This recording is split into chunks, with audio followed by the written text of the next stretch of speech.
te wanak min na sàgganu wanak mis na sàgganu lii yëpp gisoon nañ ko di ko wax muy ñëw te nag jotutul léegi lu nga teg ci baat lu raw lii dina ñëw ci kanam déglu leen rek xeetu saaga yi nga xam ne dégg nañ ko mais nag dañ ciy taxaw wax leen ne tey jii bu nekkoon ci dëkk bu normal lañu nekk Assane Diouf dafa war a génn kaso waxuñu dañuy rafetlu saaga Assane Diouf fi de waaye saaga moo tax ñu dugal ko kaso tey jii ministre Malick Sall procureur de la République dégg ngeen xeetu saaga yoo xam ne mosoo leen ko dégg yu jéggi dayo yoo xam ne ñëpp la jaax kon tey jii moom ci yoon bu compétition saaga rek doon am dañ waxante dëgg Assane Diouf éliminé d'office du bokk ci ku ñuy compétir maa ngi daan waxtaan ak benn avocat bu bokk ci ñoom tey ci suba mu ne ma ci yoon procureur dafa war a autosaisir bu procureur autosaisirul ministre de la justice te ko mu saisir ndax ñii li ñu def ak li ñu wax mu tàbbi suñuy nopp moo gën a garaaw li Assane Diouf wax wala def dëgg neex yàlla xamu ñun ñii dañoo toog fii nag cautionné wun saaga Assane Diouf kon bu ko keneen defee boobu ba léegi ñu ubbi suñuy nopp di déglu di wax ne waa ñu ngi déglu procureur te lu tax mu gën a garaaw gars yi tey jii dara du set partage leen dara du set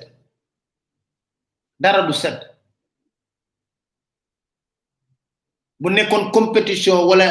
scolarité saaga la rek petite section la Assane Diouf nekk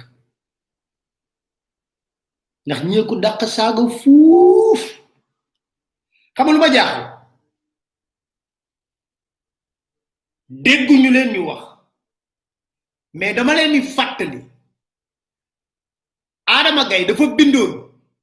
bind laa wax de ñu ne xeetu tubaab yi mu bind saagale ci président de la république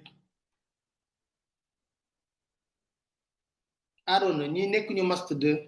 ñi ngi waaj def seen doctorat ci saaga dama ne nañ waxante dëgg Malick Sall moo taxaw fii fëgg dënnam ministre de la justice ñëpp di wax c'est fini on doit respecter les institutions on doit respecter la république ci bind bi nga xam ne moom la Adama Gaye bind mu jël ko ñu ko ràpp ci biir kaso bi ba pare pour mu nekk flagrant délit parce que dafa bind ñëpp a gis li mu bind au lieu ñu jàppee ko flagrant délit déedéet dañ ko yóbbu instruction pour la mën a toog ci biir kaso bi ñu dugal ko ci cellule plus de 100 personnes ba tey jii doyee Adama Gaye nee na la ñukk fii ma nga Égypte ma ngi doxi soxla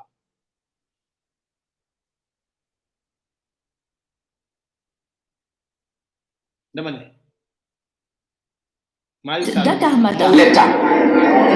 la justice ne permettra d'autoriser plus quiconque, quel que soit son statut, de fouler aux pieds par ses paroles ou par ses activités les fondamentaux de la République, de fouler aux pieds les institutions, parce que des institutions faibles, des institutions banalisées ouvrent la voie à la déstabilisation. Je suis garde des Sceaux. Garde des Sceaux, ça signifie que c'est à moi qu'on a confié les institutions de la République. Le garde des Sceaux ne peut pas. Je vous assure, dans cette affaire dite Adama Gaye, j'assume ma totale responsabilité. Totale responsabilité. Je ne peux pas, personnellement, en tant que garde des Sceaux, voir un individu, par ses écrits, par cette déclaration, passer son temps à insulter. Je dis insulter. Je pense que tout le monde a vu ce qui a été dit, a lu ce qui a été dit. Insulter celui qui incarne l'institution la plus sérieuse, la plus en vie de notre République, le président de la République. Je ne peux pas rester les bras croisés devant cette situation et j'assume ma part de responsabilité. J'assume totalement ma responsabilité dans cette affaire. J'ai dit que j'assume totalement ma responsabilité. Aujourd'hui, le parquet est saisi, une information judiciaire est ouverte. Vous n'entendrez plus le garde des Sceaux que je suis se prononcer cette affaire-là, aussi longtemps que la justice n'aura pas rendu sa décision en premier ou en dernier sort. C'est tout ce que je vais dire à ce sujet-là. Dégg nga de nee na moom moo assumé saisir procureur pour mu jàpp Adama Gaye noonu la ñu jàppee tamit ki nga xam ne moo di Assane Diouf yéen a ko dégg nee na j'assume ma responsabilité je ne vais plus permettre en tant que ministre garde des Sceaux gis nga ni mu ko doon waxee di marteler sur les mots yàlla nekkatul juge gendarme la ci mbedd mi la taxaw di xaar yàlla nekkatul juge gendarme la ci mbedd mi la taxaw di xaar bëccëg ndara kam monsieur le ministre ñu lay laaj rek xanaa déggoo li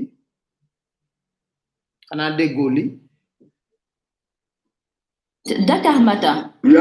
J'ai déclenché une guerre contre les ennemis de la démocratie, de l'état de droit.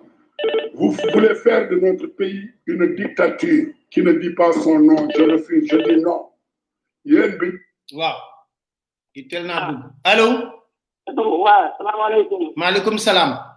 Sëñ Pape maa ngi lay ziar. Ñu ngi delloo ziar. Dama génn tey nag xawoon naa ci émission bi. Waaw non ñu ngi doog a tàmbali kay man ngaa wax. Waaw noonu la maa ngi la dégg nga teg ci biir de la justice bi. Waaw. kàddu yi démb. Waaw yaaw moo ko waxoon de. Dama nee naa leen man dama leen di fàttali rek. Maa la ko wax de VAR de moom mi ngi fi moom. Waaw VAR moom dafa métti de. Man nag ni ma ko gisee. Waaw. Xam nga waa ji xaritam la woon. Waaw Adama Gaye xaritam la woon. Waaw kay. Moo nekkoon témoin de mariage am sax.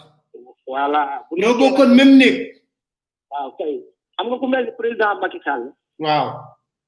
Oh mutal rek suñu góor gi. Waaw. Maanaam moom da lay bëgg a jariñoo moom rek. Waaw. Boo fidéloon keneen comme Adama Gaye am na ay cool ak nguur. Ànd ak lim doon xaritam mooy ko assumer ay responsabilité xam nga ñun moom. Moom mënoon na doxal rek li république bi laaj. Waaw. Dafa saaga ñu wax ne lii saaga la wala du saaga mu def loo rek pour di wane ne man damay assumer wala dara. Yooyu nag soo koy def ci fañe mer nguur yàlla daf lay weer. Fatim dal ci affaire Khalifa Sall moo leen dal ci affaire Karim Wade ndax luñ doon woote rek xëy nañ def ko ba yàlla wan askan wi ne leen ñii doon leen wax lii ngeen doon seetaan bañoon a bañ yéen nag lii moo tax nag ngeen waroon a bañ ca bañ jote gis nga ñu mel président Macky Sall baax nañ ci ab ndax suñ fi jaaree ba jàll au contraire suñ fi jaaree ba jàll tey bu Sénégalais yi xamee seen bopp am na yoo xam ne duñ ko nangoote mu def nag waxi bàyyi looy bàyyi Moustapha man damaa yaakaar ne saaga yeeg yooyu yëpp seen waxi démb ak dañ ñëwoon duñ protéger kenn man jàpp naa ne buñ ko mënoon a def dara dañ ko def duñ ko baal dara waaye nag dama yaakaar ne dañoo xamante nag de voilà dañoo Cissé Lo mën naa ko jéem a xool sax ndax dafa démissionné wala déet parce que ñu ngi koy wax est-ce que c'est vrai voilà xam nga keroog maa ngi naan la am nañu xam ne nit ñi ñu ngi koy wax di ko reproché Moustapha Cissé ak Moustapha Diakhaté mais dafa am man lu ma leen di naw ñoom ñaar ak ñoom xaw ma seen intérêt bi surtout bàyyi lu moomu bàyyi Moustapha moomu mën naa am nag intérêt tax du la wax dara waaye nag di la maxar yëpp moom bay doyee di du ko def loolu tamit benn qualité la buñ mën a nangul nit bi ci topp nag li ci askan mën a jàpp dama yaakaar li mu wax moo xaw moo gën a grave saaga yi diw waaw loolu dañ ci ñëw loolu kay dañ ci ñëw jox nañ ko nangam ak nangam waaw sàcc gi la sàcc loolu sàcc la moom sàcc gi waaw foofu nag dama ne askan yi moom li ñu wax nañ ñu rek xew parce que yàlla defal nañu xeewal man nañ boo ñu neexee sax kum neex sax nga boole Moustapha Cissé Lo ci sàcc yi mais jàpp naa ne man na dee mucc waaye liñ ci mën a xamee rek mooy bu ci tey bu ci bokk yëpp wan nañu ne lii muy lañu mel lii la ñu mel nag askan wi ñoo war a jël décision xam ne tamit am na loo xam ne waruñ ko seetaan ndax Assane gi loo wax na mënuñu ko seetaan nañ lu ko raw waaw dafa bari ñu ci seetaan dafa bari xam naa maa ngi lay bàyyi dama ne woon mënuma ñàkk dugg jërëjëf merci beaucoup ma génn nii ma ne suma kii naa la woo jërëjëf ayca ñu dem xeex bu dee journaliste nga demal bind dëgg gi lii ma la waxee bind ko te porté ma plainte yàgg statut qui ne dit pas son nom je refuse je dis non yéen bi ñuy xeex bu dee journaliste nga demal bind dëgg gi lii ma la waxee bind ko te porté ma plainte yàgg Farba Ngom seen datay ndey laa wax doomu caga ngeen katu caga ngeen ay naafeq ngeen du ngeen defarum réew vous n'employez personne naan sàngara mooy seen ak caga gi doomi jàmbur yi ak jabari jàmbur yi ñàpp leen seen ndey fële seen lëfal ndey ku ci bëgg a dugg na ñëw ñu xeex wasalaam mais yaa xam nga depuis quelques mois dëgg la mais dangaa yàq sama der fenal ma ci ay rajo ci loo xamul dara ma bàyyi la nag ba mu jot ndax yow bi may wax ci affaire gerte gi Farba Ngom miy wax dañ koo jox gerte mu jaay ko Moustapha Niass Cheikh Seck ay meeru jabaram jox nañ ko 40 tonnes Matar Diop bu gàtt boobu nga xam ne moom lay àndal ay centaine de tonnes mu jaay ko Maysa Sele Ndiaye jox nañ ko 70 tonnes jox Sele ma nekk fële 10 tonnes yow joxuñu la wax naa la nga toog di ma saaga di wax lu la neex ma toog ba léegi nag may ñàpp sa ndey te doo ci man dara damay daqaar sa ndey demal ci procureur sa dara ndey gis nga yoo xam man maa leen mag j'ai 65 ans 21 ans laa jëkk am million jàkkaarloo naa ak socialiste yi xeex ak ñoom allo salaamaaleykum maaleykum salaam Papa Ale na nga def sant yàlla alhamdulilah Diop Mamadou Italie Diop Mamadou na nga def ça va di la nuyu di la encourager toujours jërëjëf merci beaucoup Diop Mamadou nuyul ma waa Italie yëpp ñu ngi ko dégg inshallah waa ma ne waaw suñu dëkk bi doy na waar de gis nga de ñu dëkk bi daal waaw crise d'autorité la ñu am quoi non crise d'autorité bu doy waar bu jiggi dayo dama yaakaar ne moom suñu président bi comme moom ba muy ut réew mi waa ji moo nekkoon premier allié muy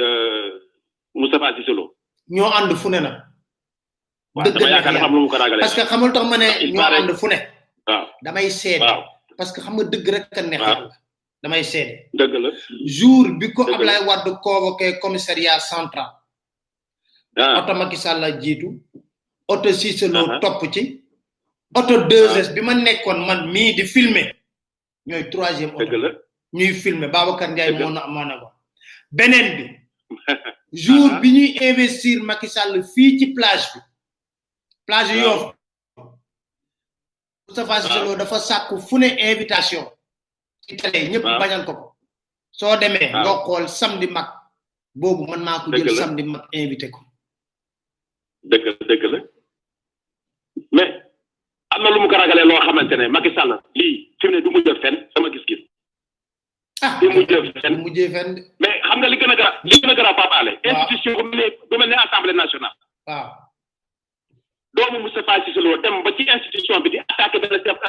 président di kii nu mu tudd Djibril War di ko attaqué di ko saaga ci biir assemblée bi yaa ngi fàttali ko loolu moo ko ñemee def fii mais ci di ko di saaganteeg moom muy Djibril War mais kenn lu di ko tàppal donc réew mi juste amu fi Macky Sall maanaam kii Moustapha Cissé Lo am na Macky Sall dafa am faiblesse am ndax bi ko Abdoulaye da bëggee tëj moom la àndoon dem Touba làqatu ji te nee na jël na 300 millions def ko ci pour mu falu léegi nag xam nga politique moo bon ndax léegi Macky Sall dafa am yeneen alliés yu bees ñoom ñi nga xam ne ñoo sësoon ci moom rek mu écarté leen ku ci mel nii kooku Cissé nu mu tuddati Alioune Badara Cissé avocat Alioune Badara Cissé voilà ay Alioune Badara Cissé mais temps yëpp ñu ay premier allié dañ leen écarté mais moo tax kii day révolté wu parce que dafa am loo xam da koo metti te gis na day aussi ñi nga xamante ne ñooy allié Macky Sall de actuellement nii ni ñuy saax-saaxee sunu alal mais dafa jaadootul réew mi dafa mel ni amul kilifa daal doy na waar c'est dangereux ce qui se passe dans notre pays non réew mi amul kilifa doy na waar moom dama yaakaar ne kii attalutul réew mi xam nga li mu war mooy abal ñu balaa suñu réew mi yàqu quoi parce que fi mu nekk nii depuis coronavirus bi ma nga làqu kenn xamul ci li mu ne ma gën a bul férit ndax te wax ki woon bi passé adresse à la nation bi passé da ko enregistré da ko enregistré après mu ñuy door science mu nañu da ko visé au coffre ba ko président li nga tagg ko ñuy gis montage ngay wax ne ay dañ koy wax ko xamul té donc loolu notre république a en danger dafa nekk ci ay loxo yoo xamante ne réew mi ñi koy yor fi ñu toll nii xamatuñu fi ñu taxaw xamatuñu fi ñu teg seen tànk mais et puis c'est dangereux war dañ cee taxaw na jërëjëf merci beaucoup Diop jërëjëf mais saaga yi bu kenn wax na bu ko kenn teg parce que saaga yi ñëpp ko dégg di ci suma leen yéen bi may xeex cette région laa def ak moom fab sama alal yëpp def ko ci Macky Sall ngeen may saaga danaa Dakar seen nday yéen ñëpp benn par benn sàcc yi nekk ñi ministre directeur ku mel ne Farba jaay suuf si di lekk danaa xarfal seen bay maa ñëpp ndey pour ma bàyyi la da nga dem wendi li nga allo oui salaamaaleykum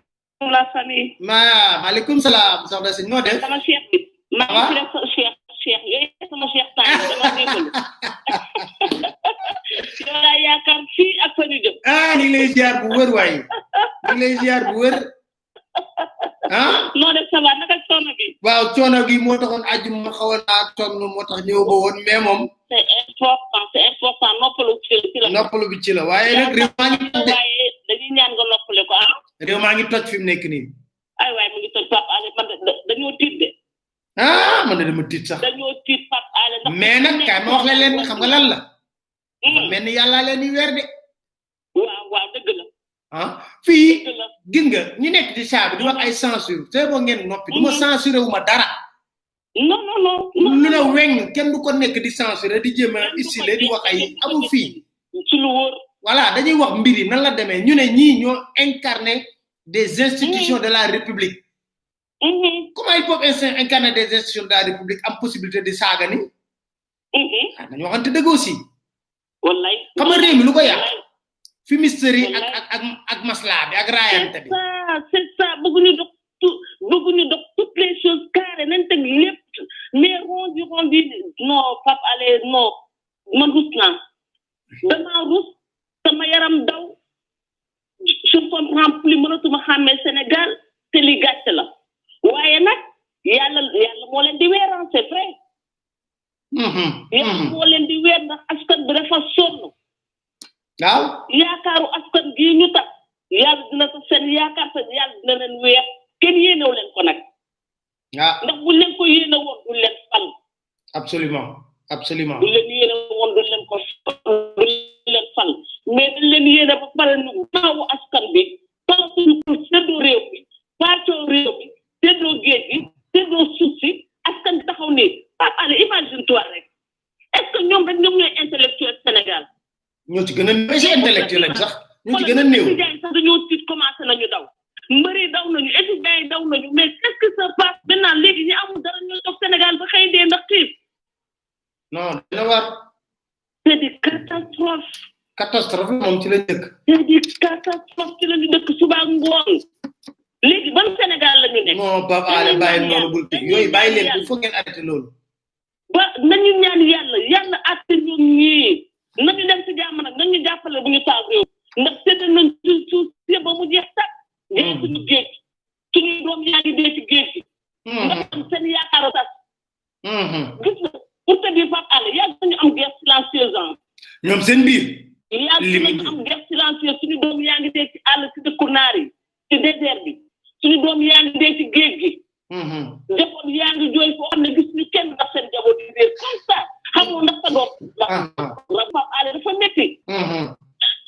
sa doom jàng ba egg université réer dafay mel na ku dof parce que xamul ci lu muy jàpp mais Pape Alé yal nañu yàlla àtteeg nii waay amin ya rabbi yàlla nañu yàlla àtteeg nii toroxal askan bi Pape Alé te yow nag yal na la yàlla may wér amin man jébalu naa yaay sama chef jërëjëf ñu yaakaaroon fii gis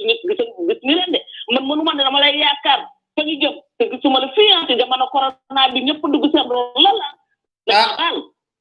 dama gisee loolu lundi inshallah 6 juillet je joxe lii di lettre de mission président assemblée nationale moom ci sedo waaw Sénégal ñoo ko bind waaw ñu ne day démissionné ah bu dee gisul lu mu xam parce que jamono bi ñu gis ni lu ñu xam parce que kay wax la leen am na ñoo xam ne ñun xam ñu nu muy demee après de ci nguuru Macky Sall nañu jàppale c'est bien solution d'abord ñun foog ñu am solution Pape Alé c'est bi nga xam ne ñoo fi nekk ba léegi ndax bu dafa neex de képp ku ñu fal te changer le système ku ñëw tam day toog di liggéey foo sam di rawale li ñu am demee noonu de waaw système bi moom bi yoon xoolal pétition lañu def Pape Alé pétition la ñuy def képp ko fi nekk dañ koy signé xoolal international fu nekk mën nañ fa jébale lu ñu signé dañuy signé ba dëkk bi xam ne lii mooy seen projet lii la ñuy doxal population non balaa keneen di fi falu moom fi ñu wax lu leer voilà dañu wax lu leer ba pare lu leer dañ koy jébaane waaw loolu laa wax carte yu leer la moom moo tax dañ koy jégaat parce que ñoom pour te dire Pape Alé baal ma ñoom roy ñu comme français yi roy ñu comme européen yi Europe lu ñu rawale dañ koy yóbbu seen réew waaw dañ koy yóbbu seen réew seen gouvernement tout est carré même bu ñuy def lëba ji ci pays africain parce que on est faible mais fii kenn sañu fi nekk ministre wala député nga lekk seen 1 euro foo jëm loolu nag dinañ ci ñëw ci kanam léegi jërëjëf Pape Alé ma bàyyi la parce que xam naa ñi la soxla bari nañu jërëjëf waaye sama cheikh maa ngi lay ñaanal nga wér bu baax amin yàlla yàlla na jërëjëf merci beaucoup merci waaw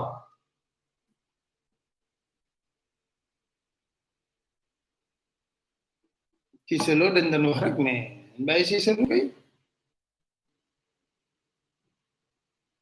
la démocratie de Dakar. xam nga Cissé Lo déglu leen bu baax li mu tàmbalee wax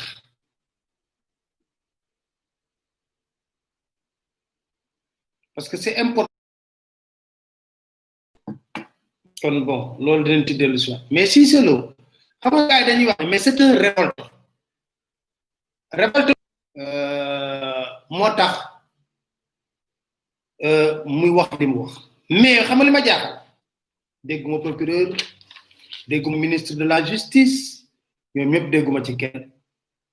te ñoom ñoo taxawoon fii di wax te dëjee ji saaga yi ñu dégg naan sàngara mooy seen ak caga gi doomi jàmbur yi ak loolu Cissé Lo moo doon wax noonu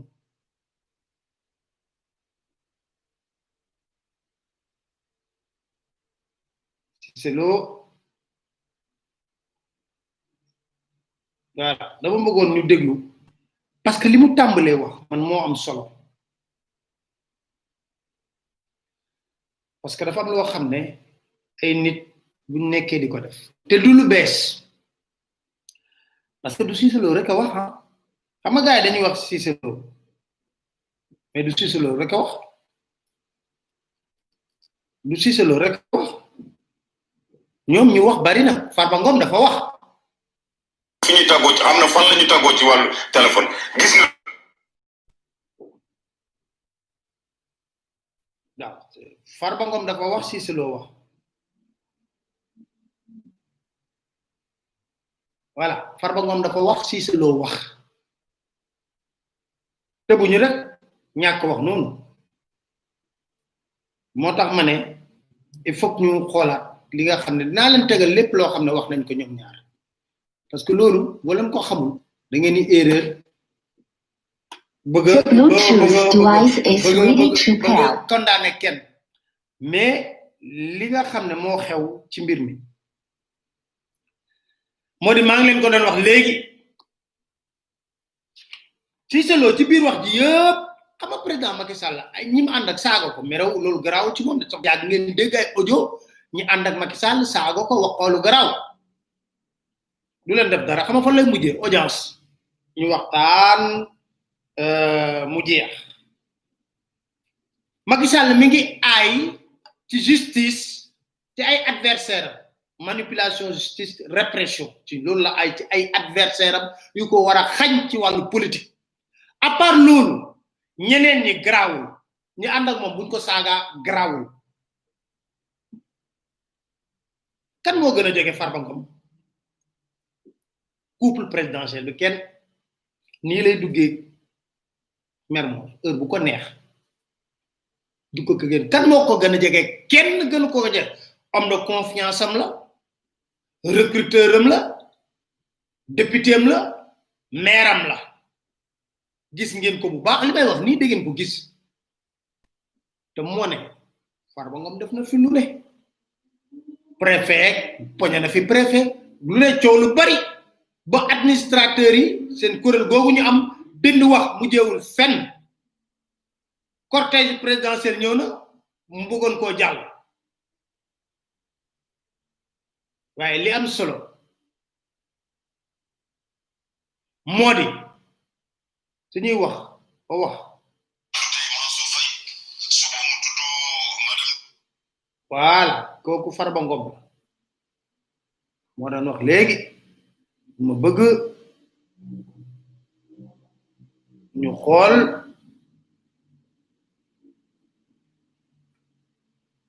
The Bluetooth device is connected successfully. Très bien. Commerce ginaaw suba mu tudd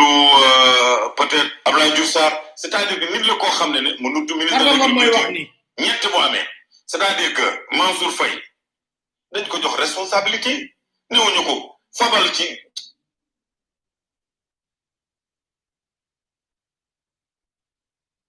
Farba Ngom moo doon wax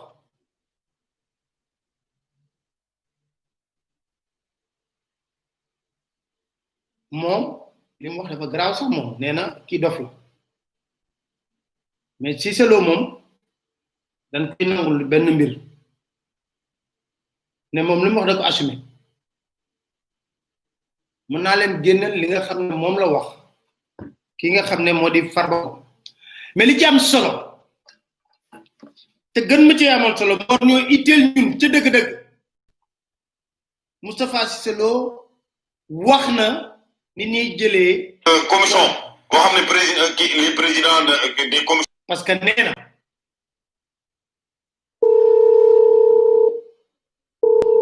dafa ñëw di xas tudd tey Mansour Faye suba mu tudd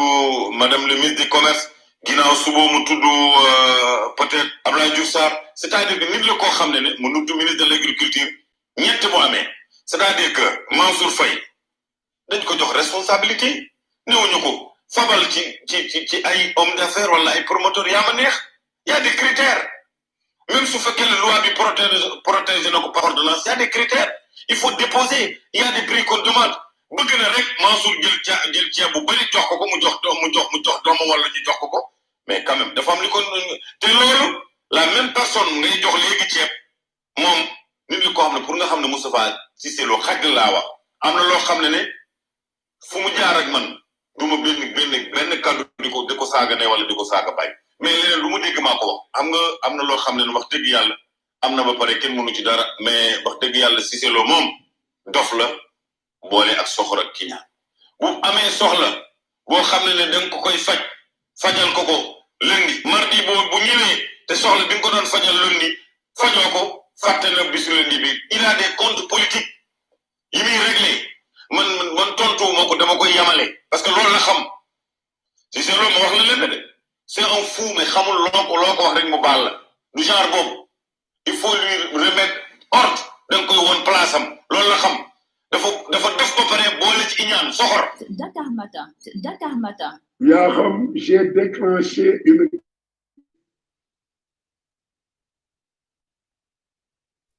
Lui il pose un problème de démocratie et de dictature loolu la wax nee na dafa déclenché benn combat pour loolu xam nga kii mi ngi koy jiiñ ne dañ ko pàcc mais xamul tax moom tamit léegi nag wax ji fan la neexee kon ñoom moom léegi d'accord nañu dañuy pàccoo mbir mi parce que nag Cissé Lo au delà de saaga yi nga xam ne moom la nit ñi bëgg a jàpp Moustapha Cissé Lo tudd na Moustapha Niass ne dañ koy jox ci semence muy jaay tudd na ay miiru ñi ngi jabaram 40 tonnes tudd na Cheikh Seck tudd na Farba Ngom tudd na Matar Diop tudd na Maysa Sele Ndiaye wasala mais yaa xam nga depuis quelques mois loolu yëpp tudd na ko mais ñooñu ñu tudd est-ce que jaadu na ñuy jël suñu semence di ko séddoo si biir même bu ñuy tuumal tey jii Cissé Lo ñun lan moo ñu ci intéressé est-ce que alalu réew mi suuf si dañ ko war a pasare fuñ ci dagg jox ci li nga xam ne moo di ki nee na sàcc nañ ci terre sàcc ngeen ci building administratif bi porté leen ko plainte si c'est loolu si lim leen wax porté leen ko plainte nee na sàcc ngeen moom moo ko wax yéen na ngeen dafa dafa soxor mu ne waaw yéen a ngi fàttaliku daaw ba ñuy voté budget bi mais da ngaa yàq Moustapha Cissé Lo ma ci ay rajo ci loo xamul dara ma bàyyi Moustapha Cissé Lo de moo bëgg a wax noonu